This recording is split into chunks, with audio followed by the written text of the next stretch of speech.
podcast, The Rhythmic Body, season 3. This is the second from last episode of this season, and I am so grateful today to be speaking to Gee. She has been like an inspiration for me for such a long time.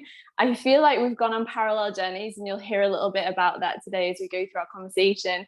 But it was years ago now that I went to her class in London and met up with so many amazing other adult ballet dancers. And I think it's going to be a fun conversation today for anyone who is an adult ballet dancer, but especially for anyone who's an adult ballet teacher. We're actually going to give you guys a little bit of a behind the scenes insight today during our conversation. So as always, please let us know comments, questions when you're watching this, because we'll be really interested to hear from other ballet teachers and dance teachers in general from this conversation. So welcome, Gee. Thank you so much for joining me. Thank you. Thank you so much for having me. It's so good to see you again. I know, it's my pleasure, lovely. So let's start where I like to start with everyone, which is just a question about, so why dance? There's a million things that we could all be doing with our time, with our energy. What was it for you that made dance something worth pursuing? And then why did you decide to set up dance classes? So much to say. I'll try and kind of answer it organically as the journey unfolded. So I kind of stumbled upon dance more sort of accidentally. I had a friend that was really into dance, and I went to watch her one day, and I was like, oh, I want to try that. And that was literally as far as my thinking went. And then, like so many people, it'll be relatable when I say this, you just fall in love with it, and it becomes a lifestyle, and then it becomes a mindset, and then it becomes integrated into many other things. Yeah. How old were you then? Do you remember? 17. Oh, okay. Yeah. So teenager. Nice. Yeah. Or just before my 18th birthday. Yeah. So just brinking on turning 18. And well, I guess you can't really segregate your experience with dance from your experience from life. And my experience up until that point had really been, and this is going to come up in our conversation so much today, so tell me if it gets annoying and I'll stop, but I was just so disassociated from my body, so disembodied in general. And dance is just a gateway or an access point into the flow state. So for anyone that's listening that's not really aware of that term, the flow state is just an experience where your awareness and your action become one. Maybe time doesn't feel so like it's not on your radar. You're just totally absorbed in what you're doing, and you're fully in the here and now, in the present moment. And the key thing about being disassociated is you're having very little time in your day-to-day life where you are in the present moment.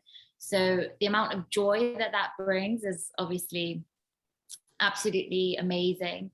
And you just feel like it's a place to get to meet yourself, to know yourself on every level, because it's challenging, it's rewarding, it's disheartening, it's about community, all these things that we'll continue to talk about. But that's really what it was for me. Yeah. Can I ask you at that time, were you aware before that you were disembodied? Because like I've had moments as well in my life that I definitely was, but I wasn't really aware of it. And were there signs for you that as you came into dance and were having these different experiences in the flow state and that kind of thing that made you aware, or were you aware before that something was missing or something was disconnected? No, I wasn't aware. And it was only years later that I learned about the word disassociated, and I looked into trauma more and, the long-term implications of it. But I totally had absolutely no concept. So for me, it was just the fun side of it. I was like, wow. I know this sounds really silly because teenagers, they can be really it's like I was walking around unaware that I even had a body. Like, I don't know if that is relatable, but it's like, it was just functional. It was just like a vessel to do like day-to-day things. And so to have this interesting experience of developing your interoception and your proprioception and being in space with others and doing it at that point in life when you're kind of coming of age in terms of like getting to know yourself, there's something about that. There's something about that lands well, I think, at that point into like adulthood, into womanhood. So it was really, really, it was empowering, you know? Yeah. And if you have been a disassociated, and ballet in particular, it's all about being strong. There's something in that that's just like compelling. When you literally feel your strength grow, you feel you're able to do things you weren't able to do. It's just addictive. Yeah, totally. I mean, so many people, I think, get the ballet bug when they start again as adults, or start for the first time as adults, or whatever age you end up getting into it, because exactly as you said there's something very empowering about having that agency over our own lives that comes through seeing it in the dance studio. At least that was part of it for me, I think. And for me, it went too far into the shadow of that, which is then it went into control, and then it went into an inability. Like, it's so funny, these things can go full circle sometimes. So like it brought me back into my body, and then it took me out of it again, because then it became about the perfectionism and about the shapes of the body. And was it for you as well? Well, for sure. Yeah, I think you have to be, in some ways you're probably a little bit perfectionistic when you fall in love with it, because it's something that you kind of want to conquer and master, and it's so complex, and so that appeals to the sort of perfectionistic side of your character. But actually that links really well into your next answer, because I totally experienced it like that for the bulk of that time. And what actually kind of pulled me out of it is also what made me want to like launch London Ballet Classes as well. So in mid 2018, I had a surgery, which I won't like go into too much, but I just remember being like homebound for quite a few weeks, and just like lying in my bedroom and couldn't do anything. It was quite a long period of time, like 6 weeks or more. I could do like not much at all, hardly anything. And I just remember thinking like, because sometimes when you're perfectionistic like that, you lose your love of something you're doing, and it becomes more compulsive, right? And you don't even realize, because you're so in this cycle of conquering something, you forget what it's like to be hungry for something, to really love it.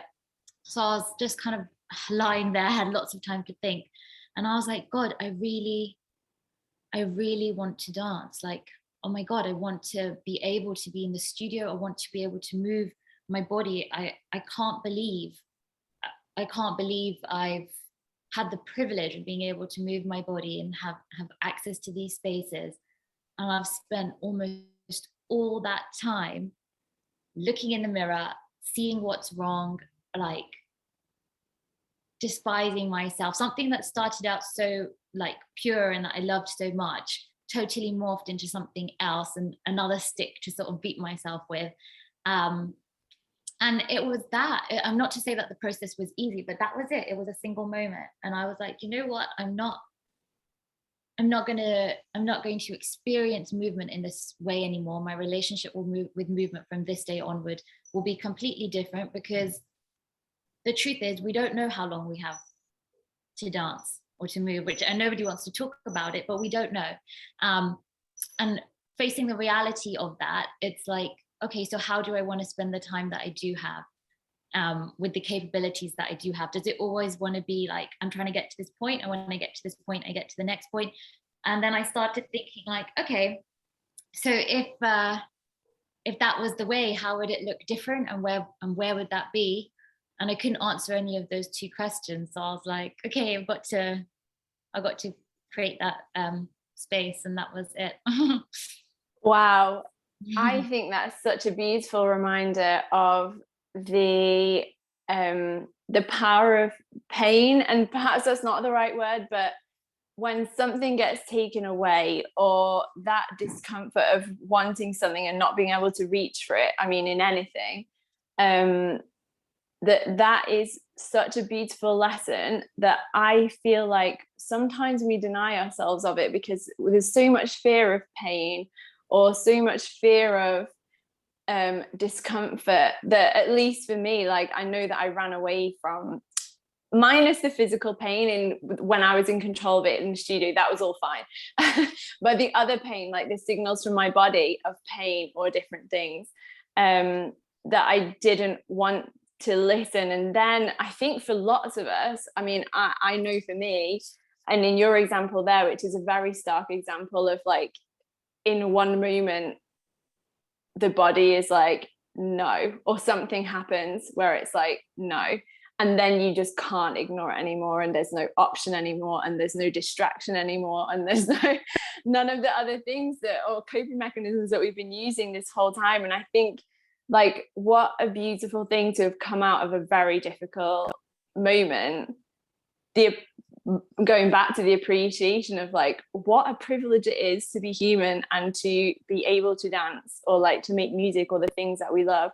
And it's so easy, like you said, it's so easy to lose sight of that when we get stuck in the stories of how it should be better and how I should be better and how it should be different, and that this moment isn't the right one. The next one's going to be better because I'm going to be better, and all the other things, instead of, as you said at the beginning, that flow state of just allowing, well, I am how I am right now in this moment. This is the body I can dance with. This is the music that's on right now, and let me enjoy that. And in some ways, I feel like that maps on to life as well, that if we're always in resistance to like, well, this isn't good enough yet, in what moment are we going to get to enjoy life? And it's the moments of pain and discomfort that remind us like, oh yeah, this is it, like this is me doing life right now. It's not coming in another moment, like this is it. And so I'm grateful for those moments in my life too, where people from the outside might look and be like, oh, that's awful, that's horrible, that's this and that. And in my case, some of that is endometriosis, I guess, would be kind of like my example, and having those days every single month where I couldn't do anything at all, and I was just writhing in pain, and just being so grateful now on the other side of knowing that I actually could do something to change it, that I'm grateful for it. And even the stuff that was, all the things that are out of our control, maybe not all of it, some things we probably do wish we could have changed. But how do you feel now then on the other side of that, looking at what you've built that came from that? And then maybe you can tell us like what actually did come out of that in a physical manifestation in terms of what you've built. Yes. So I guess for me, all your experiences like intertwine and wind up together, and it kind of coincided with another point of time in my life. So I have like a wealth of experience of working like in local government and the charity sector, third sector, and general social enterprises, always generally around like public good. And with my background in culture, one thing that was kind of on my radar at the time was social prescribing. So you can actually, it could be dance, it could be another medium like acting, theatre. You use these as mediums to achieve different public health outcomes. And so, typical public health outcomes are normally around like loneliness, assimilation, bringing communities together, cultural conversations, cultural learning, all of this stuff. So it was on my radar that, dance is not dance. Like dance is, it's a gateway, it's a medium to something bigger. And in terms of social prescribing, I was like, so what things do I want to achieve with it? What are the public health outcomes? I don't like the word outcomes, but what's the bigger vision? What's underneath this? So for me, it was really about, from the background I had, firstly, it was about self-actualisation. And when I say that term, I don't just mean this tendency towards achieving your potential, which loads of people in the dance space will hear as like getting better technically, achieving more, performing. I mean a tendency towards self-actualisation in the sense of confidence building, being able to like, occupy space, be confident in who you are, have a healthy relationship to your body. We can talk more about that because I have so much to say about that. And community. So much about it for me was around community. So we'll come back to all of those points, but that was kind of the basis. And really that defines what you want to do, because all of that led me to a model which centered around performance. Why? Because when you perform in a space, it's a really nice way to bridge the personal and the collective. you're having a personal experience with your body, you know, a creative experience beyond just executing a series of technical movements. Maybe you're embodying a character, maybe you're inviting some play into how you do things. And these are great for building confidence. And then at the same time, you are occupying space when you perform, which is a terrifying thing for a lot of people, and obviously something that is hugely missing in the adult ballet world. So when you go and you do a performance and then there's people and they're watching you and you have some nerves and you overcome that, it's so conducive to growing in confidence and who you are, and to building this community environment, which is that we're going on this journey together. So collective empowerment is like a term I had in my mind all the time. Like, you empower yourself and you empower other people around you. And so that really defined this model around, you know, teaching variations, and that being the core underlying principle of London Ballet Classes, that professional repertoire is something we can strive towards, even if you're not going to execute it in the technical way that a professional would. And this was twofold. So it was all to do with that social prescribing around these deeper, you know, this deeper vision about what ballet can be about, or dance can be about. And then the second side of it was around perfectionism, because we're kind of told this idea that you go on this technical journey and then you reach this point, and then when you reach that point, then you will dance. And it didn't make any sense to me. Like, if you learn to, it's like, I don't know what a parallel example is, but it's like learning to play a musical instrument and then forever doing scales and then being like, when I'm one of the best musicians in the world, then I'll play a piece. It's like, no, like, you will dance, and you can dance today and in the way that you can, like within, you know, the limits of being safe. So I think that was really, really important, that there's not this fictitious point in the future where you're worthy, you're deserving of actually feeling like a dancer. You can start right there. And that reclaiming of ballet in the adult ballet world as an art form as opposed to a sport is super important to me, because it has its history like rooted in that. And I think art and creativity, that's when we come into something bigger than ourselves. If you're just going to execute technical steps, then it's just, you know, yeah. And I think a lot of people are hungry for that. That's what compels you to want to dance, and yet you get caught up in the mechanics of it and you lose yourself along the way, and you forget that's what you wanted. But nobody goes there just to be more technical. Like, they want the whole experience of feeling like an artist, feeling like a dancer, and you can do that from day one within reason. So that was kind of the vision. I love that. And, you know, I think, you know, like, I share a lot of that vision, and at the same time seeing it from both a teacher's perspective and a dancer perspective. And I'm interested to hear if you've had this with your students. There is that deep longing for that self-actualization, or the ability to dance it, not just perform the technical movements. And so there's this, at least for me, for a long time, there was this conflict between like kind of wanting to, but also being absolutely terrified to do it. So I'm really curious if you've seen that, and what kind of environment did you feel like it was necessary to create to help people overcome that? Yeah, for sure. All the models around LVC are like, they're very simple, but they're all quite like trauma informed, let's say, like from my background in trauma informed yoga as well.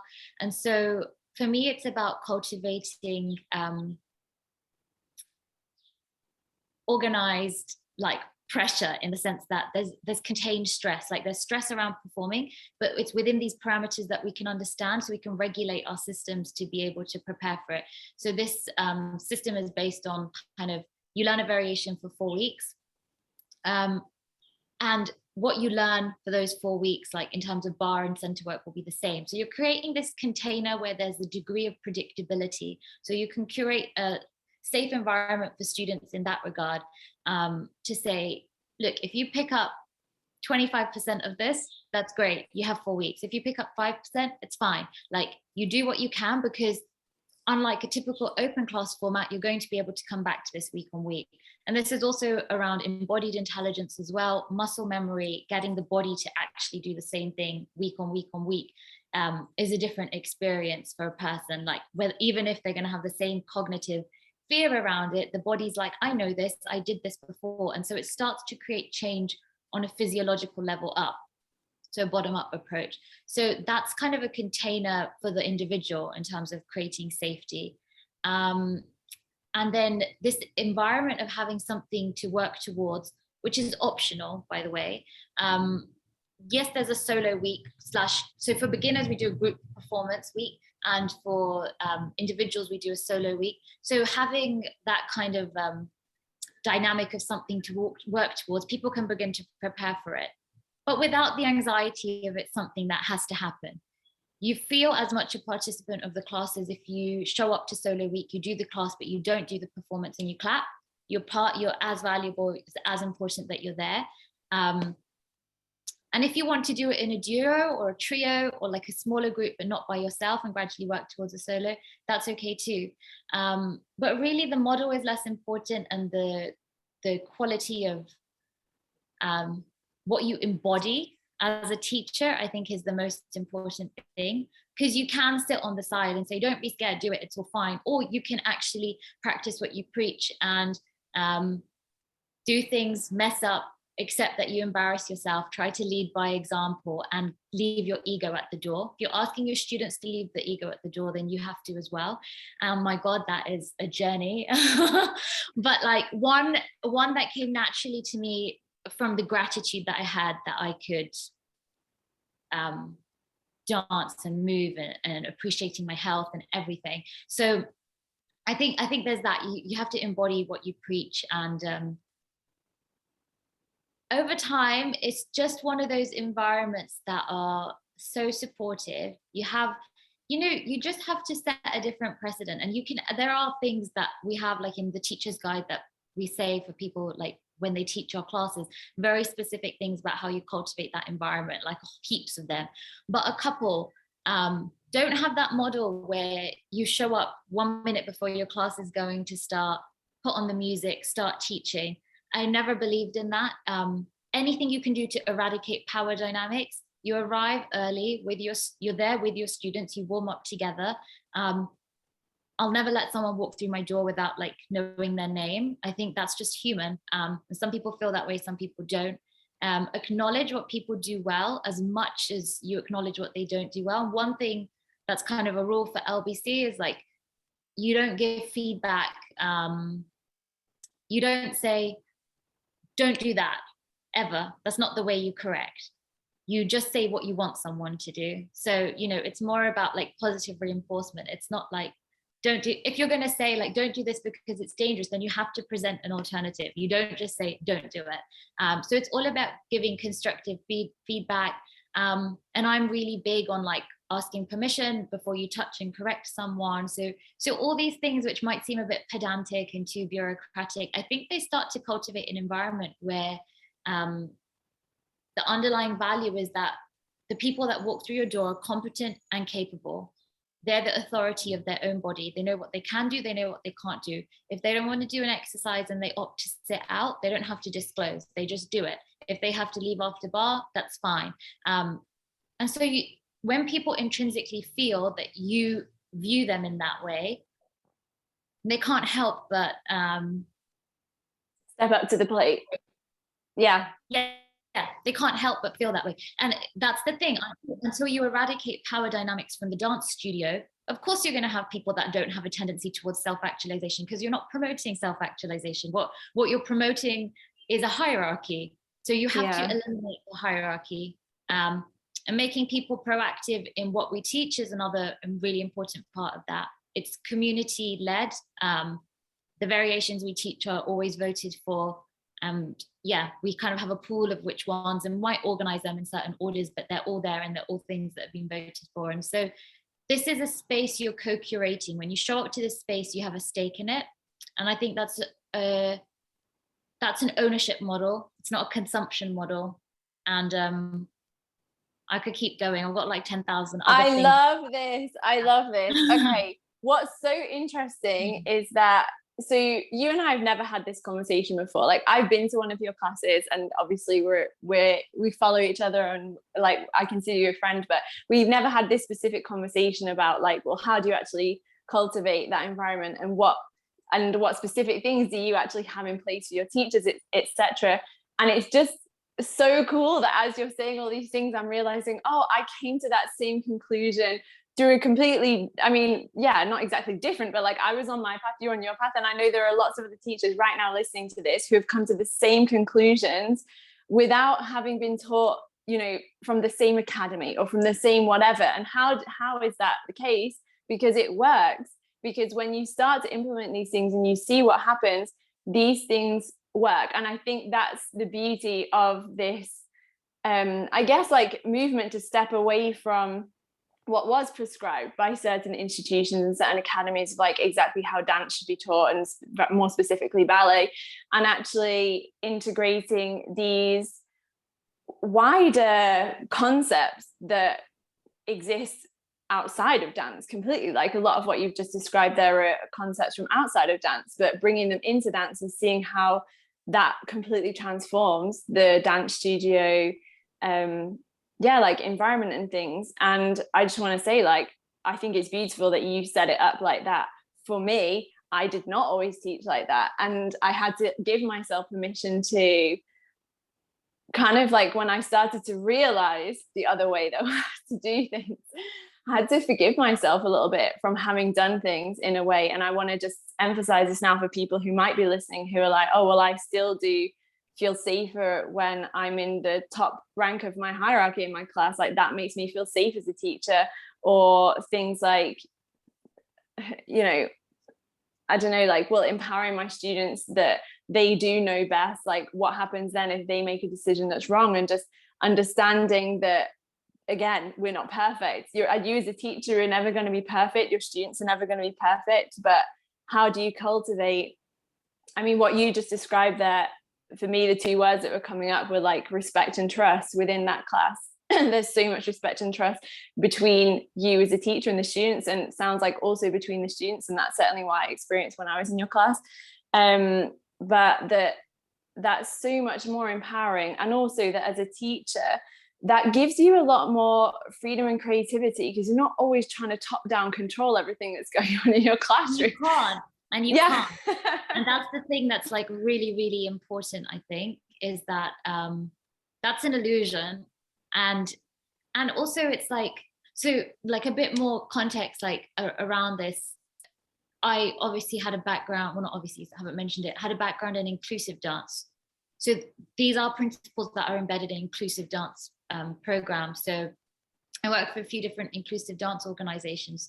First, because I was so passionate about people having access to dance from, you know, all walks of life and all abilities. And then I programmed and produced with Dance West, which is a really great organization in West London, and supported a lot of their inclusive dance initiatives and a lot of their initiatives for people who are like over the age of 55 or 60. So I had this kind of background that was conducive to understanding, you know, how do you cultivate an environment that doesn't just tolerate, but celebrates diversity and actually sees the intrinsic value in people who have different experiences and different understandings.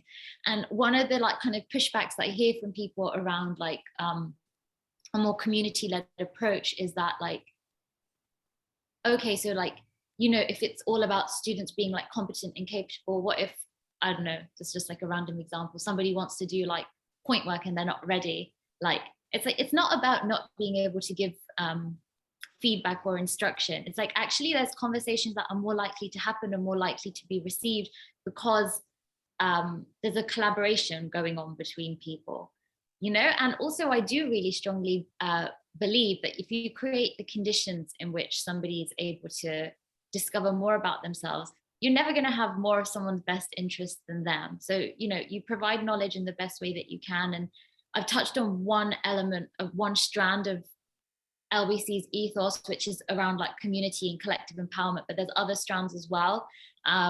So it's about balance. Like we try to invest in, I have to say I love when I say we, it's so habitual. You must understand, I always say we. I'm not a habit of saying that.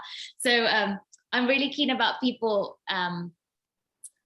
being offered the opportunity for high quality instruction in the same way that pre-professionals, people in pre-professional programs or children would be offered. Why? Because nobody wants to talk about it, and it's going to be a hot topic in the next 10 years because adult ballet is booming. Injury rates in the adult ballet dance world are despicable, and a big thing to do with this, and we all have to, talk about this, is just having an open class format, which I know is how it works for adults for accessibility, and they maybe don't have commitments. It's not always the best thing. And so you really, really like teaching in a way that is safe is super important. And that's very much factored in. Like, it's all about functional alignment for me. I don't give cues on aesthetics and how something should look in the mirror. I think that that kind of language should be dropped. So all the concerns around, if it's too community led, like then it won't be safe. It's like, no, you just have to balance that with like high quality instruction, focus on functional alignment, stop giving aesthetic feedback. People need to understand how things feel in their body rather than just mimicking what things look like. And I think that can really achieve both, because I think there's this like kind of binary narrative that you're either a technical institution or you're an airy-fairy amateur, allow everyone to dance institution. And it's like, no, you can give people real creative, artistic opportunities, and you can teach them in a safe, productive, efficient way, and it's not a trade-off. And I think our language, like in the community around that, needs to shift like a lot. Sorry, I just wanted to like throw that yeah in no, I think it's important, and it also ties into even just the basic notion of like, and I always empower my students now that I've realized, and I know that I should tell them, hey, if at any point this is too much, you stop. If you need to adapt, you adapt. If like, just so you know, like whatever I'm saying is only applicable to you if it feels good in your body, and you're the authority on that. And it's such a different, I mean, we're not used to that. I was never trained like that, right? I was always trained like, you do what I say or else. So it feels, yeah, on the one hand, it feels like towing that line between, okay, but am I challenging people enough if I give them all that permission all the time to like whatever? And what I realized is like, yeah, I am, because like they also know how much they want to be challenged, and that's not my decision either. Like, it's not my decision as a teacher to like push them to get better at the rate that I think they should be improving. Like, that's also, and this is, I guess, the beauty of teaching adults. And I know that there might be people who teach children who say like, well, I have to meet like these certain things by the end of the year with my students, and well, then maybe there's a question about that. But at least for adults, I guess we can keep it in this container. At least for adults, it's like, I don't know what outcomes you're coming into this class with, and not everyone in this class has the exact same reasons for being here. And can I create a space where you're able to explore your own ones? Is there enough for everyone here? And that, I find that hard. So I'd be interested to like hear from you, because I just do my best in that. But sometimes I'm like, is this still too technical? That's usually like where I would err on that side, because that was my training, and I've done a lot of work to like take a step back and to give people permission to do more exploration. But exactly as you said, which was that in order to do that, it's not only about what I say in the spaces that I create and the exercises that I do or don't do, or the movements of choreography for them, or whatever. It's also about, do I embody that for myself? And so if my energy is saying something slightly different to my words, they pick up on that. And like, I don't care how many people are going to say like, the energy thing, like it's not real. Like, I've experienced it in the classroom, and I know that I need to still work on how much do I give myself permission to dance and make mistakes and all the things that you said. And I've got a lot better at it, but I still see that there's a lot of room for improvement there. So yeah, like what about for you this dealing with people having like different objectives? And that's the thing, once you start to make something inclusive, which is beautiful and necessary, there's also this thing that, well, then I'm not dictating anymore, that like by the end of the year everyone has to be at this level. Yes, yeah, it's really, really good question. I think this is something that you grapple with the whole time. And this is where you get into a really interesting discussion about the primary underlying objective of your work. And you need to have something you fall back to make your decisions. And for me, it's that this is a community more than it's a business. So I'm going to run it in line with the community values that I am trying to promote and want to uphold. And if that means you lose some people that don't gel with that, that's okay, because you're not going to be for everyone. Some people, they want an environment, they want a space where they are going to have freedom to opt out of exercises, freedom to decide for themselves, which, by the way, isn't necessarily that they're not being challenged, because we're still teaching them professional repertoire. And we don't really know or have the right to say what is a challenge for someone, because maybe it's a challenge for someone that they show up to that class. Maybe it's a challenge for someone that they stood at the front of the bar. A lot of people that dance at LBC like that format because they have chronic fatigue syndrome, fibromyalgia, like things which are invisible to the person as a teacher. So you might see someone and even see them working super hard, and you don't know what pain they're in. And I know this is the experience for me when I had like a year-long bout of chronic inflammation. Looking at me, you can't tell I'm sick, but I was. So I'm passionate about creating a space for those people, because I feel there isn't a space for that, that many spaces for people to have that experience. And if that means a handful of people will come to the class and be like, oh, I don't feel challenged or whatever, then like, that's okay. And like, I have to accept that and honor what is true for me. But it's more than just about practical and physical abilities, in terms of like creating a space which is a healing space for people to recreate the relationship they have with their bodies, right? This is something I'm quite passionate about, because quite a few students have opened up to me about how they quit ballet when they were younger because their teachers kind of commented on their weight, or like they were just toxic environments, or maybe they've had their own struggles with their body image because of the way society makes us feel about our bodies, or even just general disembodiment as women, like the way that we probably all grew up in a generation where we have periods and we have to go to school and act like we're fine, or maybe we're in pain, and just all this stuff. It's like, just to have a space where you get to own the experience that your body is having, and then manage your participation, manage your contribution or whatever in line with that. That in and of itself is my outcome. So it's like, yes, there are outcomes. People become more technically proficient, they perform, they work towards things, they move between levels. And this will happen itself, because my underlying value and belief is that all humans have this tendency towards self-actualization. They're going to manage that on their own. So I allow myself to hand that over. So I'm like, okay, how can I create the container? How can I create the space in which this tendency will reveal itself?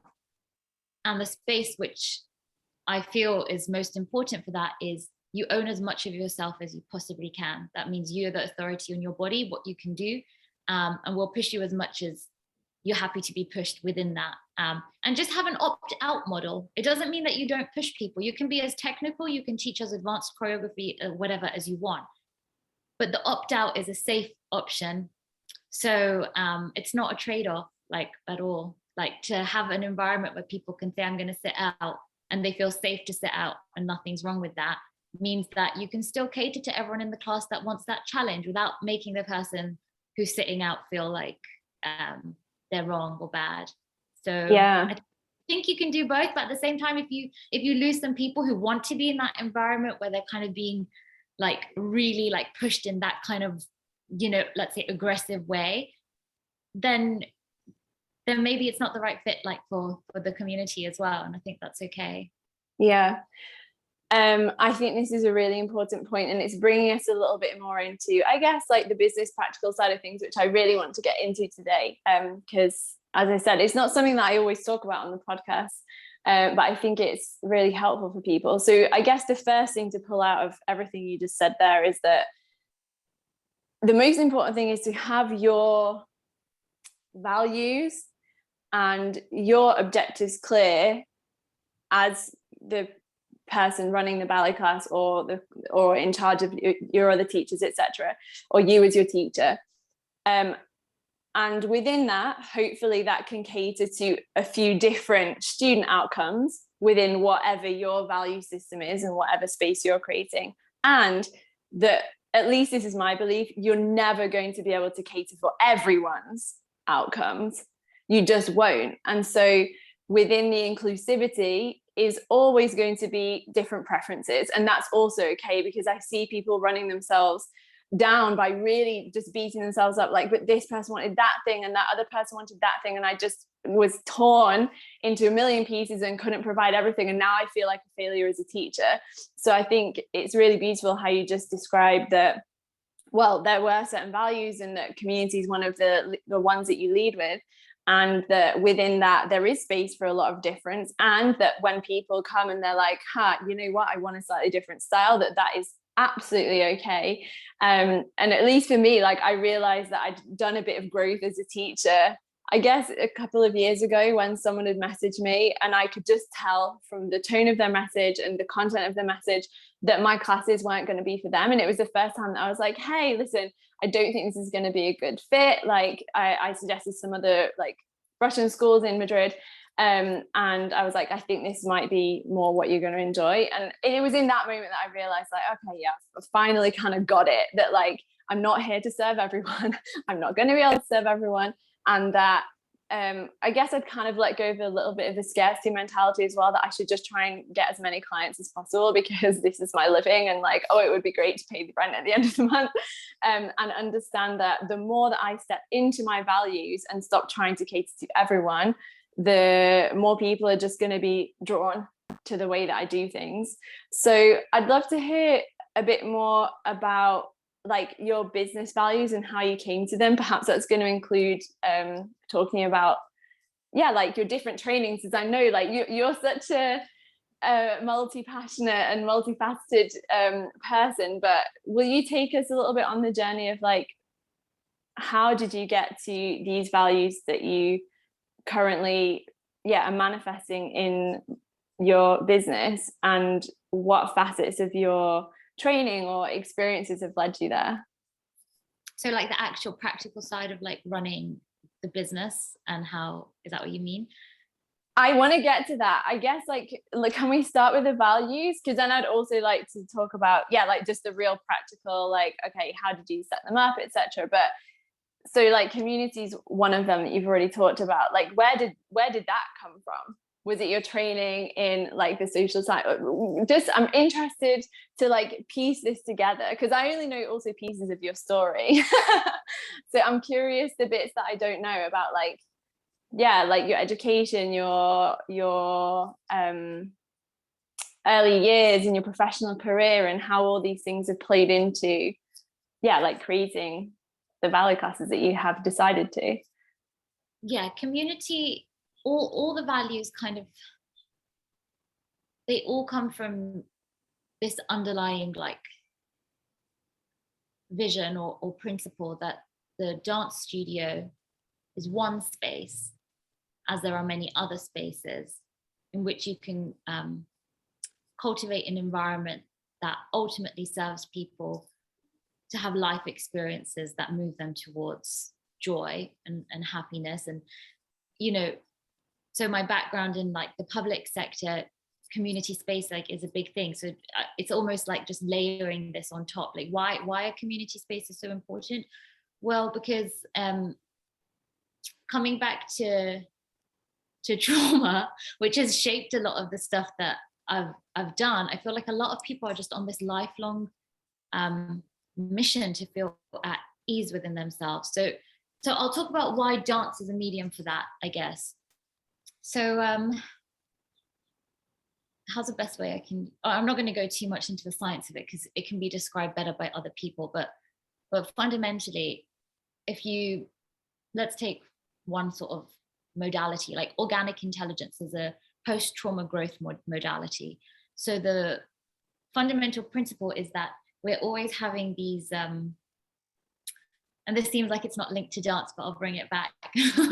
So we're always having these kind of physiological experiences that are shaped by our sort of psychological perception. So maybe you have a psychologically like stressful thought, and then you have a reaction in your body. So let's just call that amygdala hijack. Like you're just constantly being hijacked and having these physiological responses to this stressor. And my personal experience is that you can try to cognitively rewire your system. I've done like, I don't know, like 12 like years or whatever of talking therapies, whatever. It's getting really personal, but you know, you can try to cognitively rewire your system to cultivate a version of you which is more capable of enjoying life. And that's like a top-down approach. Like, oh, if I understand why I should be happy, if I understand why I should feel safe, then my life experience will match that. But actually, it doesn't work that way, because you can't just cultivate a different physical experience. So much information is going from body to brain. So if you're kind of stuck in this, you might have heard like the free state, you can't outthink a free state. You can't be in a free state also, and could link to, you know, disassociation. Freeze and dissociation are essentially the same thing. You can't suddenly reach this higher quality of living by just thinking yourself there. So it has to be an embodied experience, and movement for me is like the embodiment of that. It's the opposite of a free state, to actually physically move your body. Dance in particular requires you to orient to your environment. So what you're actually doing is giving people the opportunity to tune in, and you have to tune in with the interoception, proprioception, exteroception in a dance studio to this environment. Oh, I'm in this environment. These things are all around me. And so you then give your biology, your system, signals that you're in the here and now. A different way of describing trauma is a chronic inability to be in the here and now. It's the opposite of flow state. So for me, my decision to like kind of use movement, and it's not just dance, it's like with yoga as a medium to something bigger, is fundamentally by introducing people to the flow state, you're challenging the physiological responses they're chronically having to having experienced any form of trauma. And I know trauma has its kind of definition that people will think of, like PTSD, but when I say trauma, I just mean anything, stored survival stress, the life experience that we've had that have led us to operate in a way that doesn't let us experience so much joy as humans. So that's like my fundamental underlying ambition. My background in terms of my formal education is in economics and philosophy. So I guess I have a bit of a business background, but also like very rooted in like why I want to do things and have a values driven approach. And then a huge shaping experience for me was all of this stuff around inclusive dance. It totally flipped my world on its head in terms of like who, you know, why can we not take these principles of inclusivity, accessibility, celebrating diversity, and embed them into mainstream dance education? We can and we should. And then it was just layered on top of my kind of career of working in arts and culture in a sort of more formal local government and charity sector setting.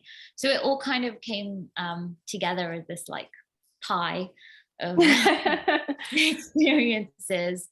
I love that.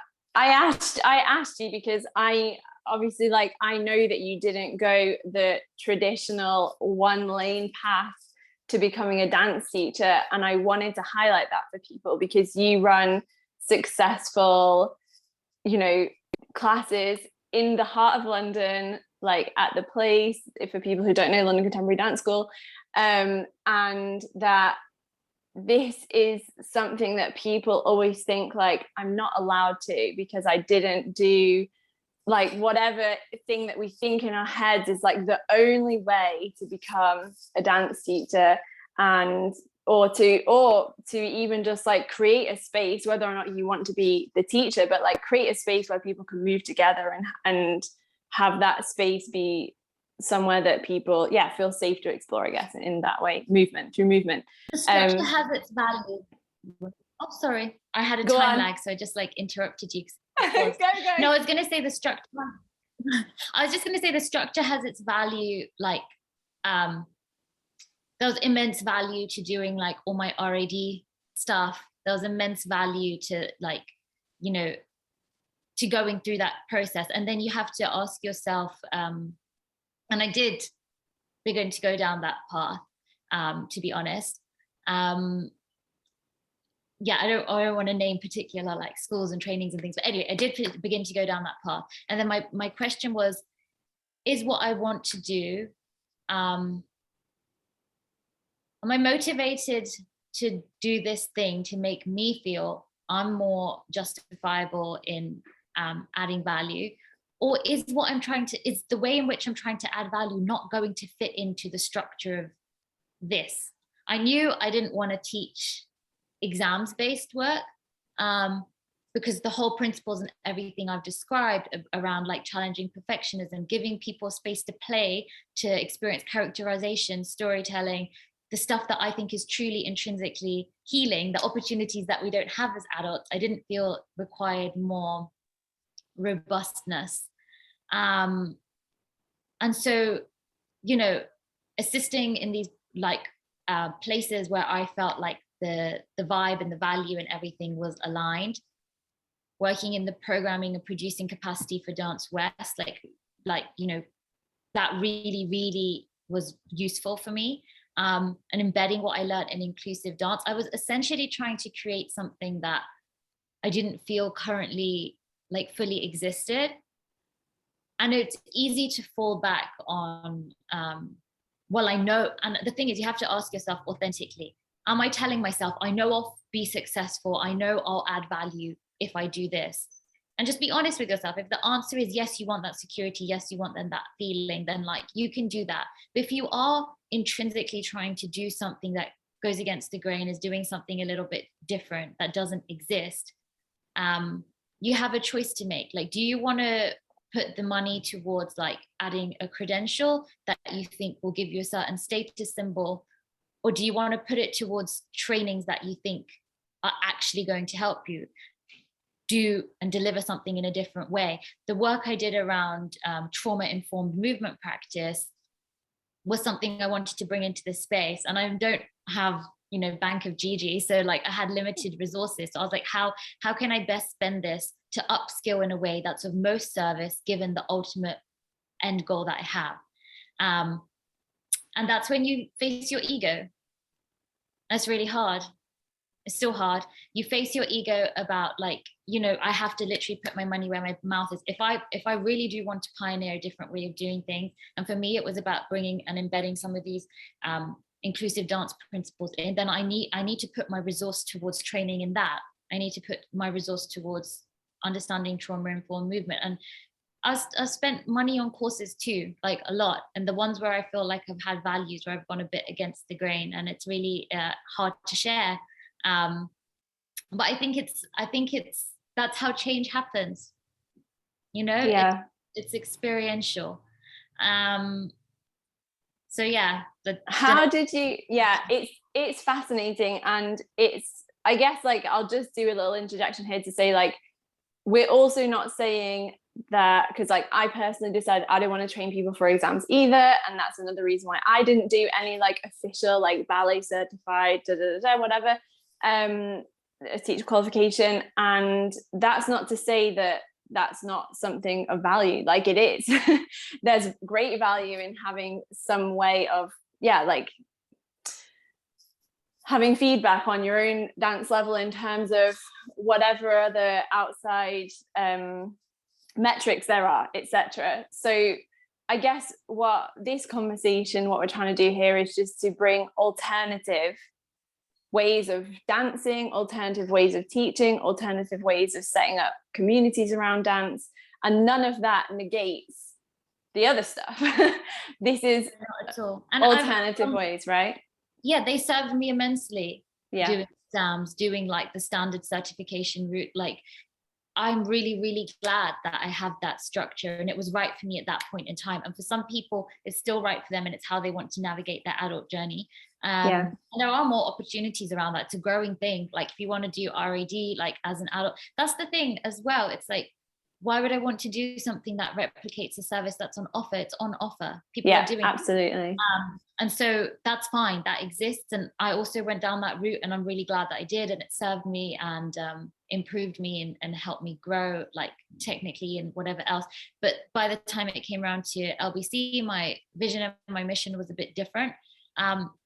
and knowing what I knew through kind of talking to people and trial and error, for me, and for people who maybe have had a similar experience to me, the exam structure can perpetuate perfectionism. And if some people are going towards dance because they think it's liberating, because they think it's about finding flow state, because they think it's about expressing themselves, then I don't want to have those definitive markers around whether you succeeded or failed or passed or this or that. That wasn't my model.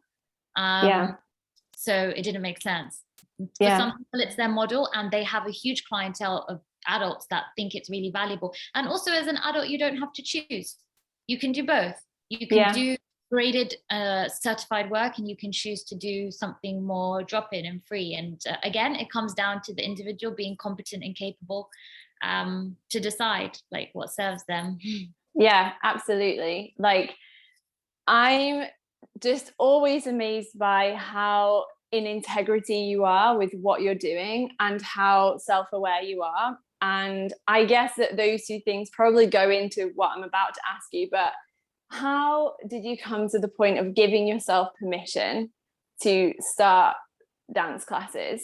Because like we just said, like, there are these institutions, there are these ways, there are these expected paths, and if you want to do something that's slightly outside of that, there's no one who's going to come along and be like, hey, you can do this now, like here's a big certificate to say like you go ahead. So you, as I said, you're always in integrity, you have all these amazing experiences, also qualifications and trainings and things that might not have the certificate attached or whatever, but what was the moment where you were like, actually you explained the moment, but like when was the time that you're like, right, I'm physically going to start to set up these classes?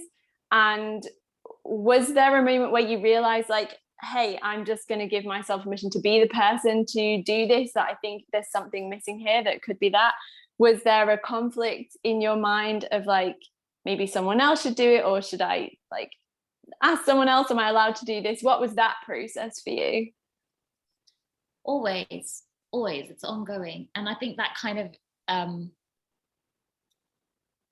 that extends to all areas of life outside this as well.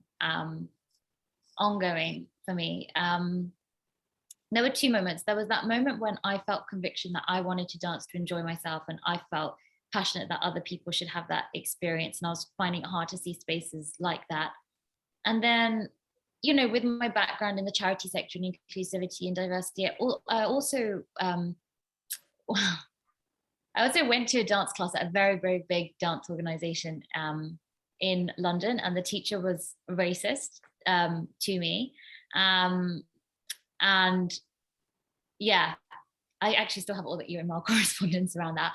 But it was just one of those experiences where I was like, okay, like, you can go to these kind of like advanced classes and you've done everything to get here, and you've like got all your credentials and you're officially entitled or allowed to be here or whatever, and yet you always like kind of look out of place. And I think things are coming on a long way, but we have a long way to go in terms of diversity. And I think it was born out of that experience that was shared with me and my friend that I went to that class with.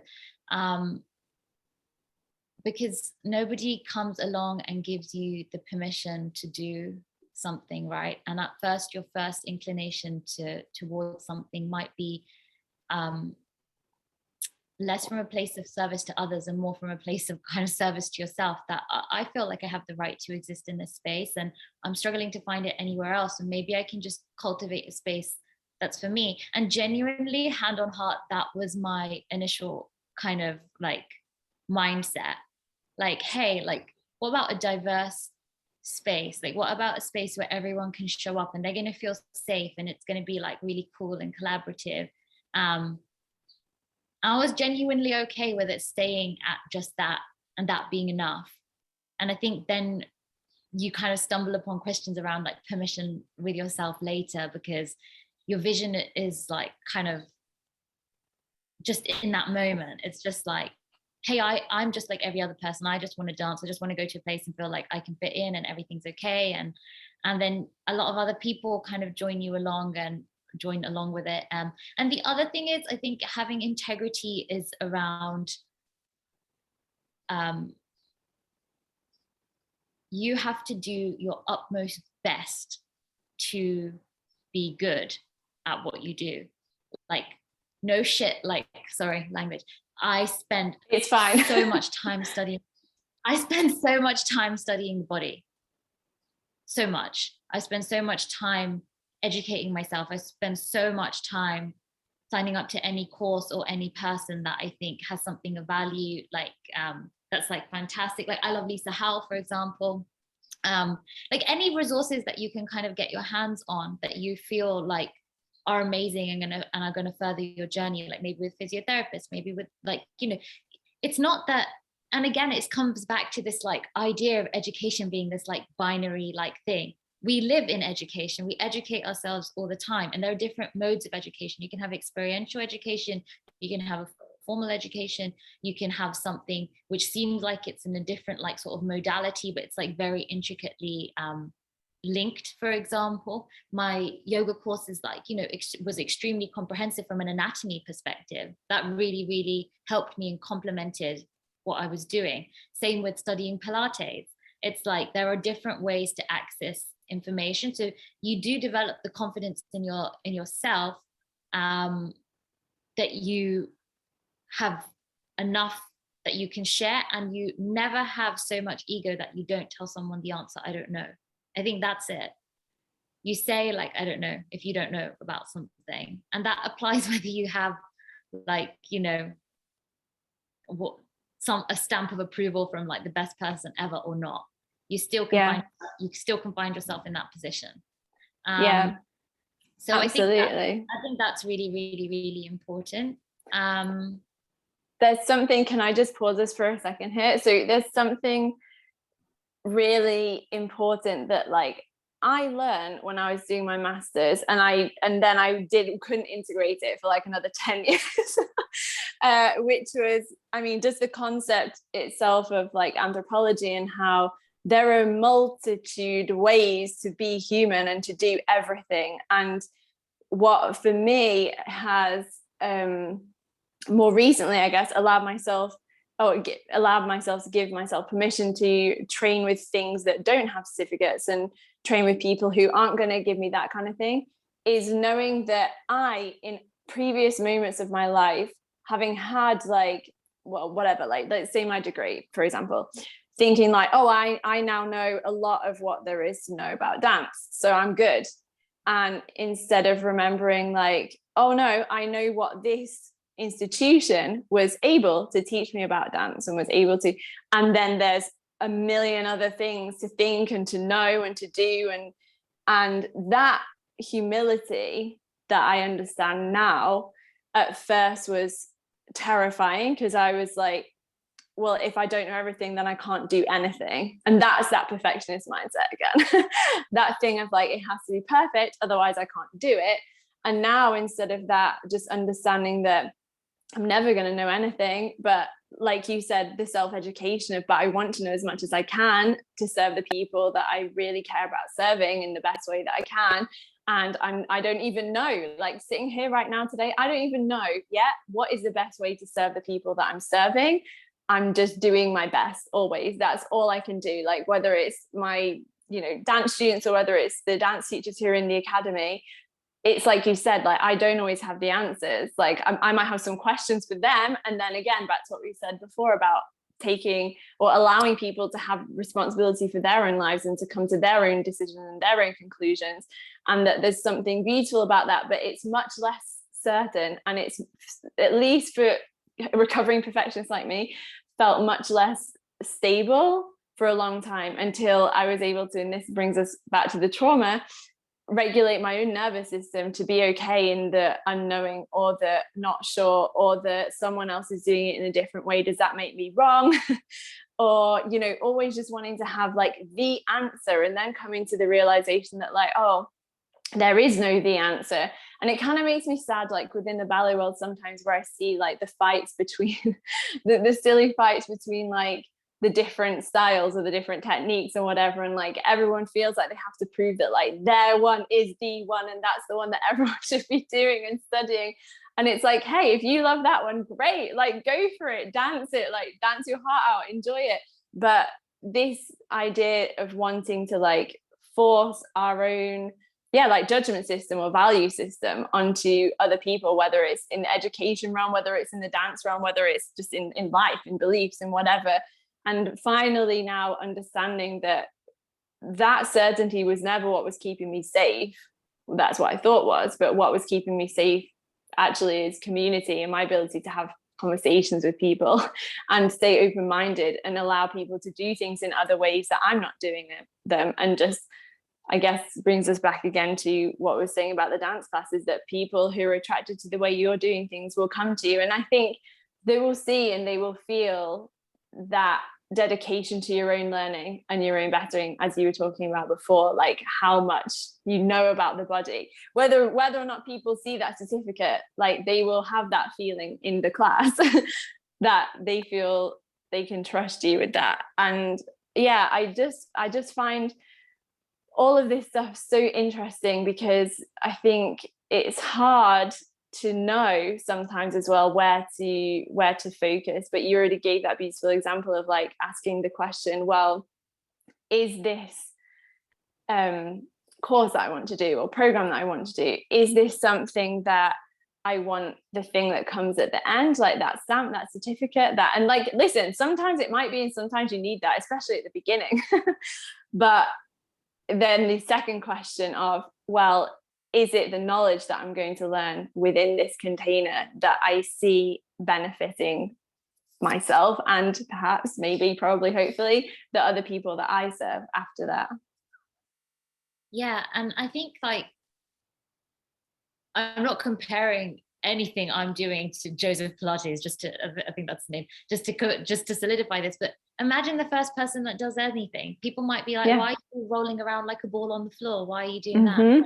It's like, you're experimenting with things, you're finding new things, and you're not saying it's for everyone. You're saying it's for the people whom it resonates with. And I did try to go down a route, and I was like, okay, memorizing all these numerous like kind of exercises and knowing that like my path now is going to just be to regurgitate like teaching these same exercises to people again and again. And am I learning, apart from memorizing this content that somebody else has curated, am I actually like, do I really feel like I'm developing in that? And do I feel I can add something to it? Like, is it where my strength lies? That's the thing. Is this where my strength lies? Do I feel like I'm developing something unique in this? And nobody wants to talk about resource, but resource is finite, right? So do I want to pay this like annual membership fee to just keep getting the stamp every year? Or do I actually want to put that money towards like setting up a space, like, and giving people opportunity and access? And I think it's really hard because the power structures that everything is so ingrained and binary. You're either like, fit the mold or you don't. But I think that permission is something you give yourself slowly over time. It's an ongoing process, as it should be, because you're always reevaluating at every stage if it's still right. Like, if you're not like, just getting complacent, if you're not getting lazy, and a commitment to lifelong learning is in my nature. That's just who I am. That's just how it will always be, to seek out those opportunities and to learn and to try to share those and stuff. So I think that's really, really, it's a really hard question. The thing is, I guess the answer is nobody's there giving you permission. So you have to find out what it is that you need to give yourself permission, and be in integrity with that. So rather than devoting your resource to wrapping yourself up to fit the mold, actually genuinely put yourself behind your vision, go study the things that add genuine value to you and the people that you're trying to serve, and keep doing that, because you never stop learning. And actually I feel like I'm better off that way, because there's something about having the stamp of approval that can also be limiting in your mind. Like, I've got this stamp of approval now this is the thing that fits, and I got this stamp of approval 20 years ago, but because I have it, like, that's still the way things go. And it's like, actually, science is evolving all the time. Like, the understanding of the body is evolving all the time. It's why I'm obsessed with the mind-body connection. You can't leave that out of the classroom anymore. It dictates how people learn. It dictates why people plateau in their learning. It dictates so much. So the security that you're looking for in having this one stamp of approval at this particular point in time, and then you're valid in what you pursue, is false. It's an illusion. You're not being valid at one point in time under certain preconditions does not make you valid that time next year or even 5 months from now. You just have to be on top of your game all the time. And it's more that mindset of like being willing to learn and ongoingly learn and seek out things that are genuinely helpful, genuinely, even if they're not yet recognized. I think that that's really, really amazing. And you get feedback from people. Like, the learnings that I've had, I love, I don't know if you've heard of Gary Ward and What the Foot. Anyway, I highly recommend. Something I like delve deep into, and it really, really like helped me with injuries and other things and stuff like that. Some of the learnings from that, and of course that I did around that, people have been like, whoa, like that just shifted something for me that I haven't been able to fix for like a few years. And then you get your feedback and you're like, okay, like this serves, and I'm serving in a way that's maybe like accessible, like to reach these resources they may not reach otherwise, whereas these other resources they can reach from a ton of places. So I promise you, it's an ongoing difficult journey for me. I have not got the answer, but I think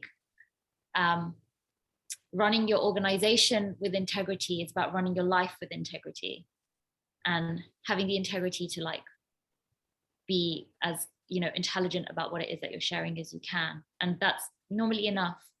But yeah.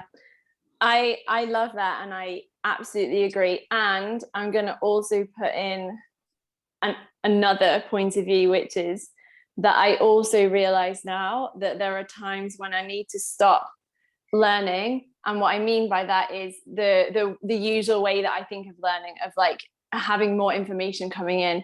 And I now also realize that I need time to like just be in the dance studio and be present with the people, because that's also learning. And you just already just talked about having that feedback, etc. Because at least for me, as everything eventually leads to in my life, it seems there's an over intensity that wasn't necessary. And I realized I also got there with learning, and especially for me, like COVID made that worse, because all of a sudden I was less out in the real world and in the environment where, yeah, I was having other sensory inputs. And so I just replaced that with more learning. And it was great. And I guess like, okay, of all the coping mechanisms I could have fallen back on, education is probably a good one. But also because what I'm thinking here is like that if a younger me was listening to this podcast, I just want to tell her, it doesn't mean that you have to be learning all the time. It doesn't mean that you have to think like, again, like I never know enough. It's not about you don't know enough. It's about, you know what you know. And guess what? You want to learn some more? Cool, go and learn it. And that it's all right to change what learning means. Also, learning is absolutely just being aware of the feedback of the bodies in that classroom, whether or not they're speaking to you through words. And also being able to take on, at least for me, this is a really big one, but being able to take on any like negative feedback as well. That was, I'm still working on that, but it's getting slowly better. So I would love to bring this now like into just the very practical point for teachers who, let's set something up here.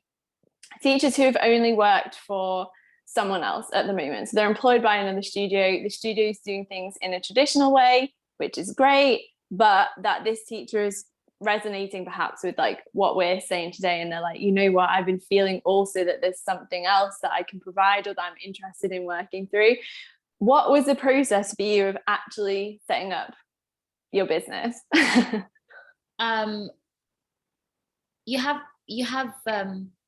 important privilege in the sense that you are putting your money somewhere.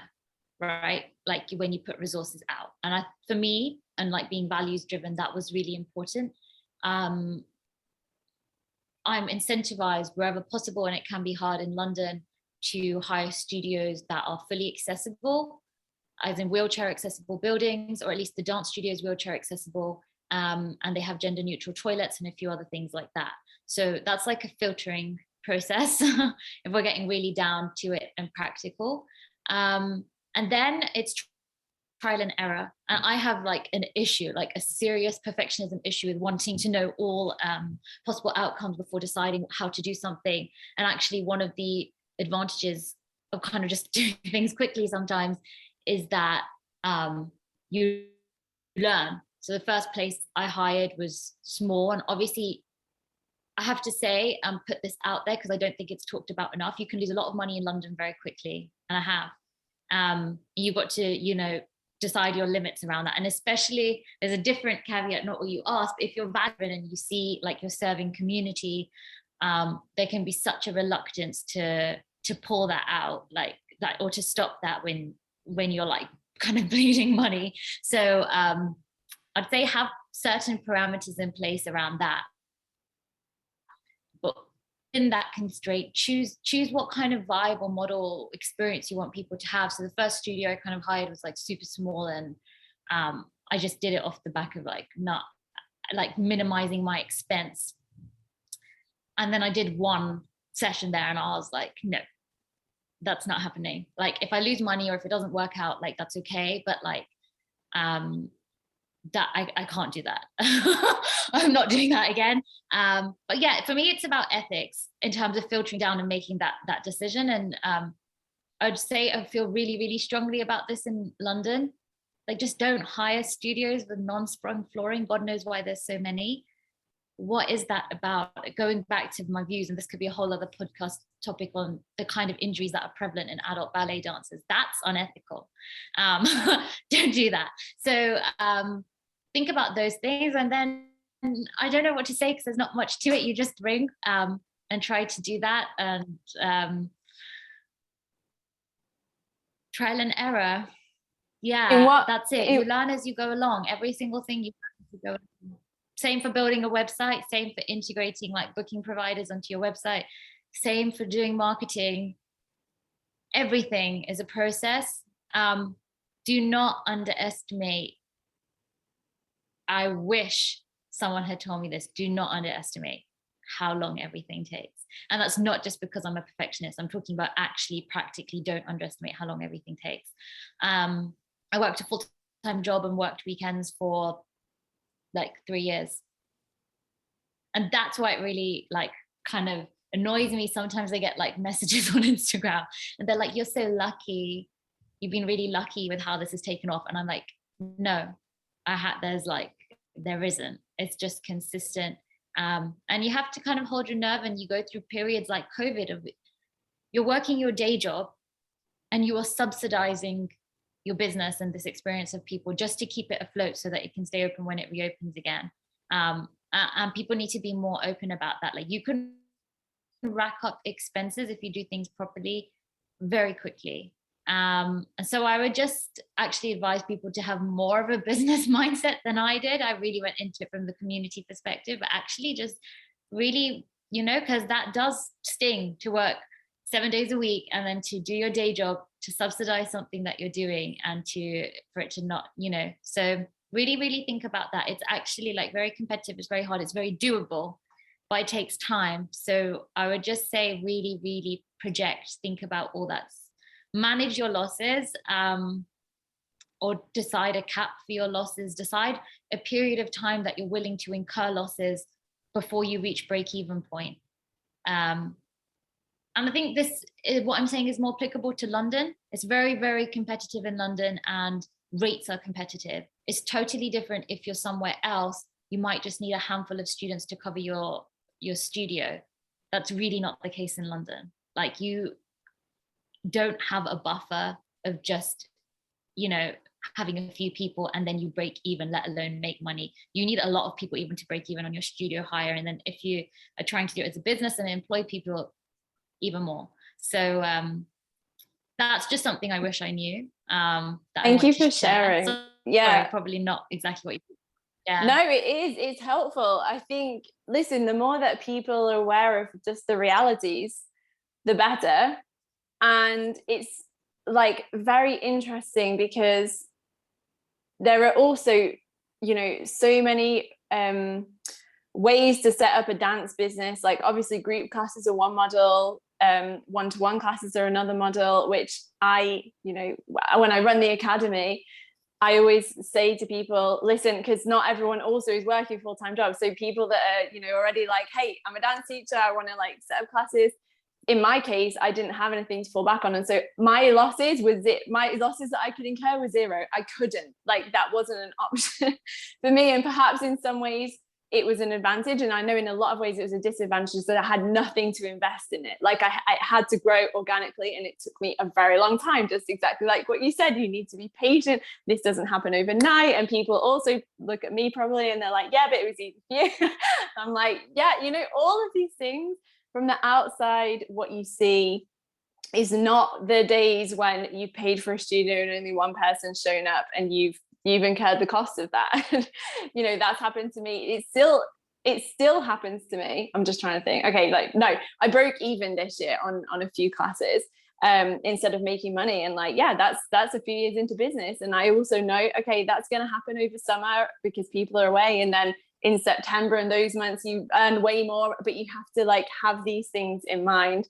And for me, this is one of the reasons that I set up the Aligned Dance Teacher Academy, because I was like, what if there would have been a way that I could have just shortened that learning curve a little bit and not had to make some of the trial and error things that some of them had been trial already, and then I could have implemented them in a slightly more, I guess, like smoother way. And then at the same time that everyone's going to want to set it up in a different way. So like, Gee, your classes, I'd say, like, it's not even like high profile, but you did this in a way that's very professional and very like appealing in that way. And when you said, about seeing it as a business and giving dance teachers basically permission to like see your work as a business, like, that doesn't mean you can't have communities, your core value, like you do, but actually coming to a place where you take yourself seriously, where you understand that, hey, for me to serve my students well, I need to serve myself first, because otherwise what resources am I pouring from? And I think that it's really interesting that you use the word resources. I wonder if that's from your like economics training, but it's such a concept that I didn't get for like a very long time. Whether the resources are money or whether the resources are energy, how important it is to know how to distribute that, how important it is to know how to save when we need to spend when we need to, and all of these things that at least I, with all the dance training that I went through and like degrees and whatever, like never understood in any way that was like useful to me coming into this. And so I guess as with anyone who sets up something, like for your class, it was like, hey, this is missing. I'm going to create this opportunity that I wish that I had. And then there are so many other people who want that. Like that was the same for me with the academy, because I wish that there had been, conversations even like we're having today, that you could just see a little bit of the behind the scenes of like, what are the different ways of doing it? What are the things that I need to take into consideration? And then like a big part for me is also mindset and embodiment, because as you said before, like you can know all the strategy in the world, but unless you have the mindset to accompany that, and then unless that mindset has been integrated into the body and you have the nervous system regulation tools and you have that energy that I said before that some people might not have like much of a concept of, but there's something very real there. And all of these things come together. And I think you were just such a beautiful example of this. And you've been an inspiration to me, like since I met you, of how all these things can work together. And that business that might be like a dirty word in the dance world, I think it's changing now. I definitely think it is changing. But at least when I was growing up, I was like, ooh, business, like that's gross, that's like unethical, or it's this or it's that. And I was like, oh, that can't go in with dance. And then all of a sudden you start to see other examples of people like you who are running a business that's successful and that has community and inclusion, all these things at the base of it. And you're like, oh wait, these things can go together.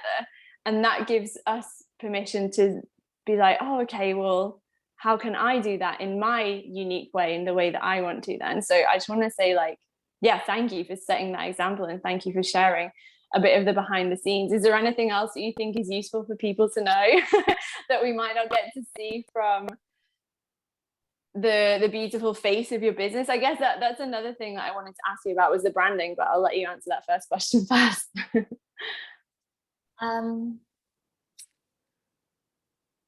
Yeah, just know your why, but know your limits as well, which is another lesson that I've learned. So even if things go swimmingly, let's say financially, which is rare for the first year of any business, especially the dance studio, but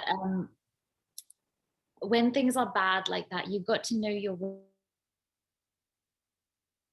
For me, it's like when someone comes in, or when someone's opened up to you that, like, I loved ballet, but I quit because my teacher told me that I weighed too much, or, you know, I haven't had a healthy relationship with my body, and like, I'm so terrified of performing. And then they go to solo week for like, you know, 7 months. And then on the 8th month, they perform.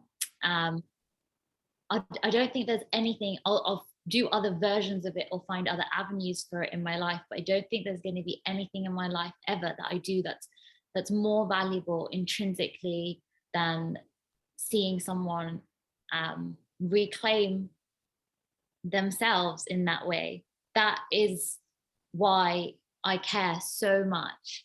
And you know, you really need that, because I have had to do everything alone.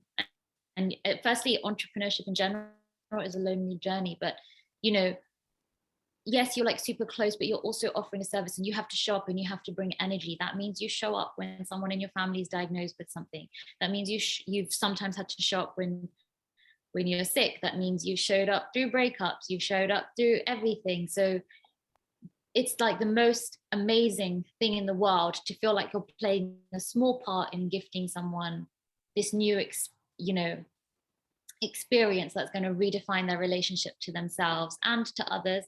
Or like, you know, when people make friends through the class and they were new to London or something like that, I'm like, oh my God, I'll never do anything that means as much to me as this ever. And I've made amazing friends. That's the only legacy in the future. If like LBC is not around and my legacy are the friends that I've made, like that would be enough. That sounds like super emotional, but really, like, I've met amazing people. So that just gets you through it. So I think sometimes, like, and actually quite a few people do message me, and I do, wherever I can, take the time to like reply to people, like Instagram messages and stuff about it, on advice.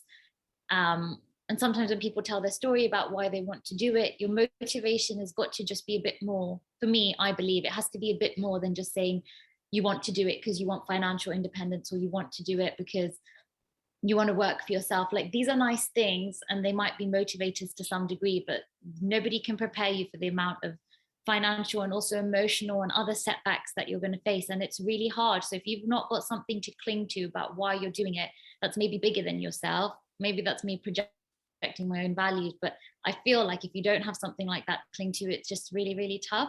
And then the second thing around limits, I hugely regret the overworking, to the point of being sick, and having to work through like physical injuries, physical pains that just kept prolonging themselves, having, you know, bills for physiotherapy and osteopathy that were like thousands of pounds in a year, because it's really tough on the system. And I'm not talking about the physicality even of teaching, because that may occur if you don't like do that much stuff physically. I'm talking about stretching yourself too thin, especially if you're doing another job to subsidize or buffer your losses for your business for the first year. So I would just say, like, ask yourself a really important question, and this applies to whatever you want to do in life. And the bigger question to ask yourself is, what do I want my life to look like intrinsically? What would a balanced life look like for me? and then set up some constraints, and then accept the degree of success you can achieve within that, which is not being unambitious. It's not saying don't be ambitious, don't go for everything, but know what you're willing to sacrifice for success. And also question why it has to arise quickly. Why does it have to be at this pace? Why, and that's a really important point when you get to the point of expanding your business, aside from the business risk of doing that too quickly, that, for your own energy and well-being and everything, and maintaining the culture of your organization. Really, really ask yourself, what your limits are and at what pace you want to do things. So I wasn't very concise, but another two things that I wish no more. Very helpful. And on the second point, something that does not get talked about enough, which is why I'm always banging on about it. People are probably bored by now of my Instagram post about balance and rest and all of that stuff, but it's so needed, and I'm so grateful that you brought that up right now, because there's and I think especially for people who did train as dancers, there just is this assumption that tiredness and exhaustion is a sign that you're doing it right. That is a sign that you're committed. That is a sign that you're proving that you do love dance, and that's how much you love it, that you will exhaust yourself day after day after day. Well, let's do a whole other podcast on toxic productivity culture as well. Literally. There's so much to say on it. Yeah, it's just a place that, unless you've seen, I just encourage people to look outside, look in other places for how life can be more spacious, more energetic, more freeing, because you might not find it immediately around you in the dance world, but it's doable, it's possible, and it's important. Okay, lovely. So mind body connection as well, because yes, that addiction to feeling tired and feeling like you're achieving much if you're working hard, and it's I don't want to just keep injecting new topics and stuff, but it's that's not how the body works. Let's look at ballet companies with low injury rates. They have amazing physios, and they have really, really good routines and structure around rest. We're not machines. Our bodies are not machines. You will not be able to condense, and I think this is a thing that we need to talk about. A lot of adult dancers, they feel like they've missed out, and then they want to achieve this particular thing, and they feel like they're running out of time, right, to achieve this thing, this goal, this technical objective.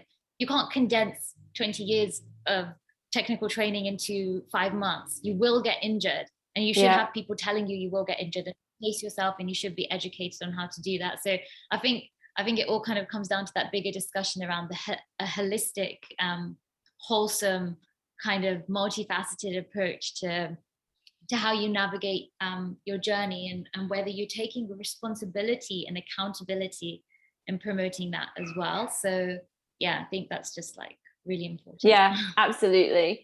And in the end, it all comes back to the body.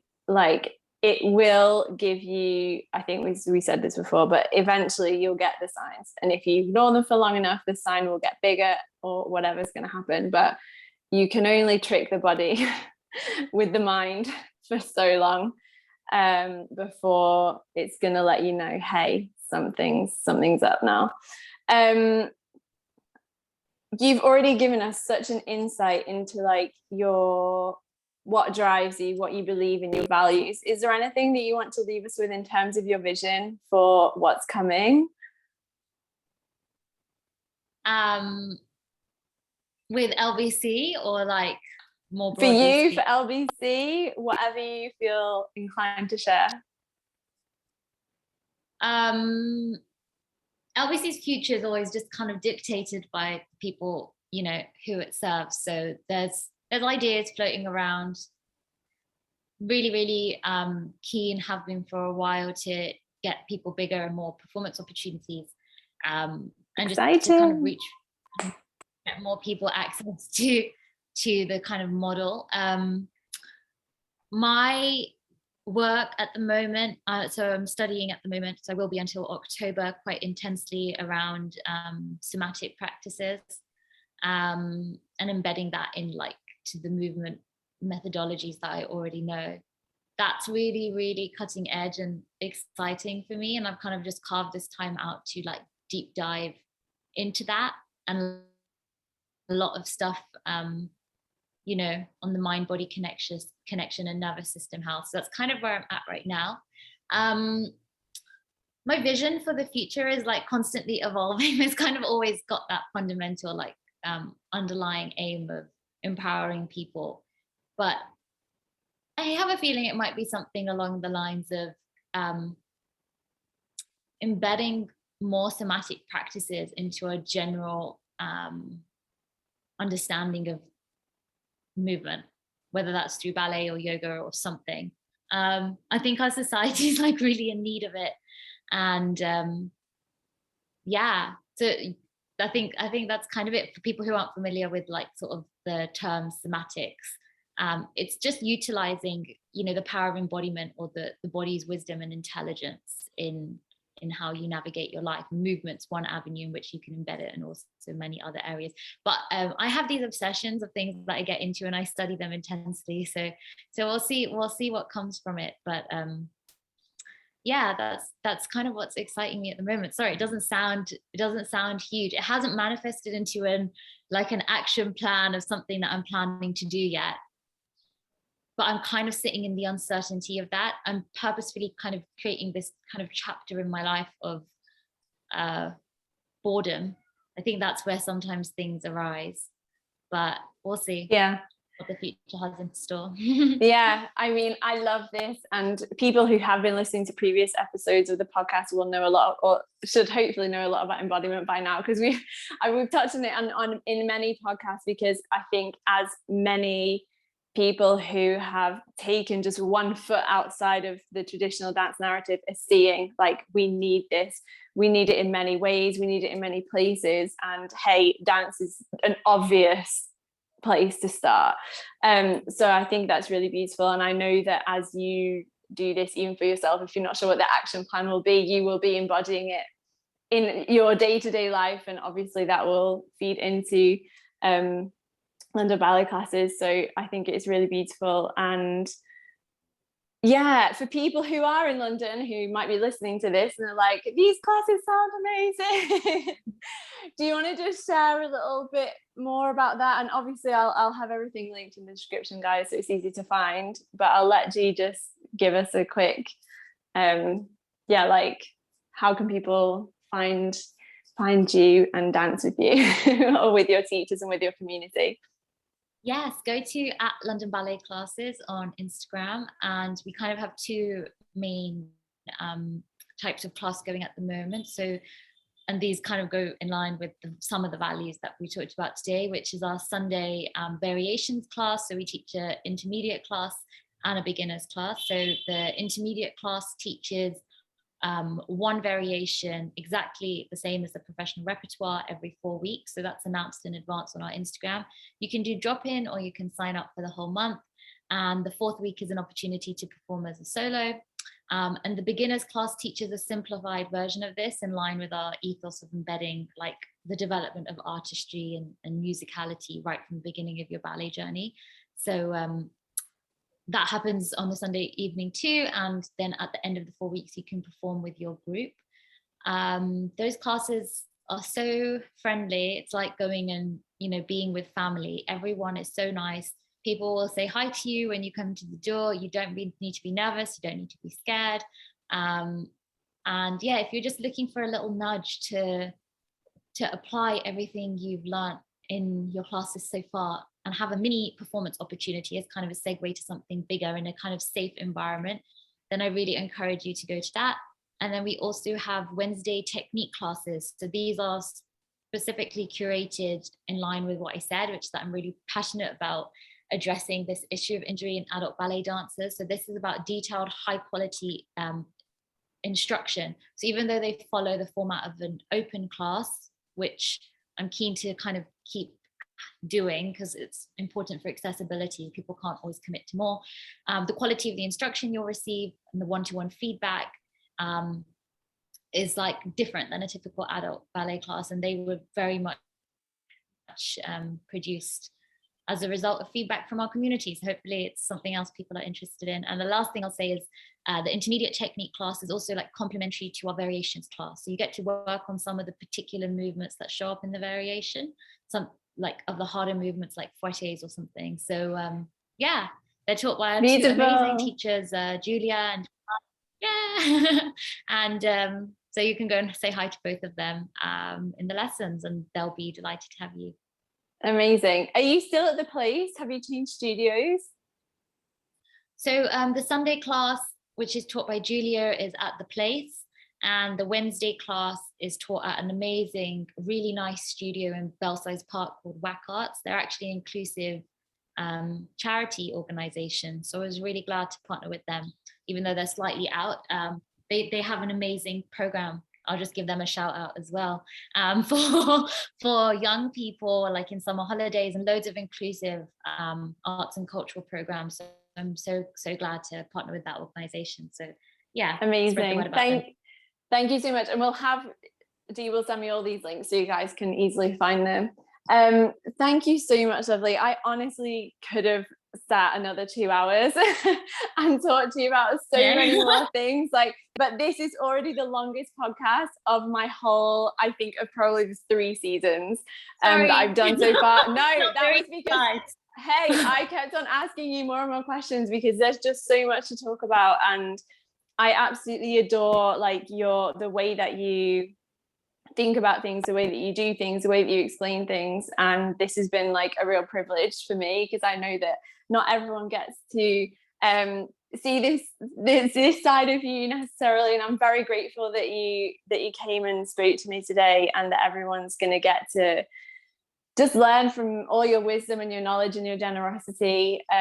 So thank you so much, lovely. And I hope you guys have enjoyed this episode. If you did, let us know. What are you kind of feeling at the end of all of this? If you made it till the end, let us know. This was a long one. And I will see you guys next week for the final episode. Thanks, everyone. Thanks, Steve.